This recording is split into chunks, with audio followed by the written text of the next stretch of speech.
পুলিশের শীর্ষ কর্মকর্তাদের নিয়ে একটি গোপনীয় প্রতিবেদন প্রস্তুত করা হয়েছে আর এই প্রতিবেদন প্রস্তুত করে খোদ পুলিশ সদর দপ্তর। ইতোমধ্যেই আনঅফিসিয়াল চ্যানেলে স্বরাষ্ট্র মন্ত্রণালয় সহ সরকারের উচ্চ পর্যায়ে ওই প্রতিবেদন পাঠানো হয়েছে।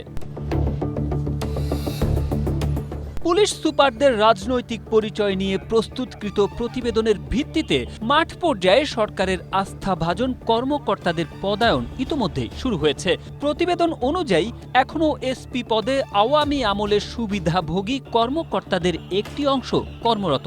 এছাড়া জামাতপন্থী এসপিদের সংখ্যাও কম নয়। ত্রয়োদশ জাতীয় সংসদ নির্বাচনের সময় দেশের ৬৪ জেলার এসপিদের মধ্যে বিএনপিপন্থী ১৬, জামাতপন্থী ৩২ এবং আওয়ামী ও মধ্যমপন্থী হিসাবে ৮ জন করে কর্মরত ছিলেন ১৬ জন। স্ট্রবেরি সুপার ডটেড ও ক্লাসিক ভ্যারিয়েন্টে সেন্সেশন জাগুক শিহরণ। এসব তথ্য তুলে ধরে প্রতিবেদন প্রকাশ করেছে দৈনিক যুগান্তর।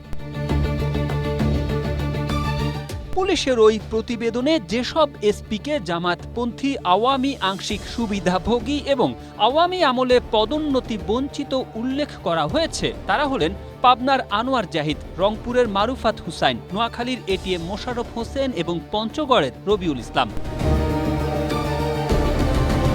যেসব এসপির বিষয়ে জামায়াতপন্থী, আওয়ামী আংশিক সুবিধাভোগী এবং আওয়ামী আমলে পদোন্নতি প্রাপ্ত উল্লেখ করা হয়েছে তারা হলেন নাটোরের মুহাম্মদ আব্দুল ওহাব, জয়পুরহাটের মিনা মাহমুদা, যশোরের সৈয়দ রফিকুল ইসলাম, বাগেরহাটের মোহাম্মদ হাসান চৌধুরী, নড়াইলের আল মামুন শিকদার, মৌলভীবাজারের মোহাম্মদ বিল্লাল হোসেন, নেত্রকোনার তরিকুল ইসলাম, শেরপুরের কামরুল ইসলাম এবং নীলফামারীর শেখ জাহিদুল ইসলাম। লালমনিরহাটের এসপি আসাদুজ্জামানকে জামাতপন্থী উল্লেখ করা হলেও বলা হয়েছে তিনি আওয়ামী সুবিধা বঞ্চিত। আওয়ামী লীগ আমলে তার পদোন্নতি হয়েছিল। গাইবান্ধার এসপি জসিম উদ্দিনকে জামাতপন্থী উল্লেখ করে বলা হয়েছে তিনি সুবিধাবাদী, আওয়ামী লীগ আমলে আংশিক সুবিধাভোগী এবং আংশিক পদোন্নতি প্রাপ্ত।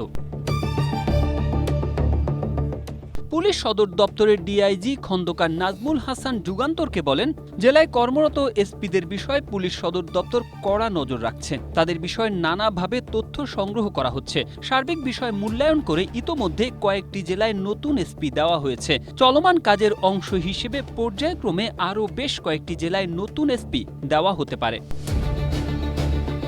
Tarique Ahmed, Asia post.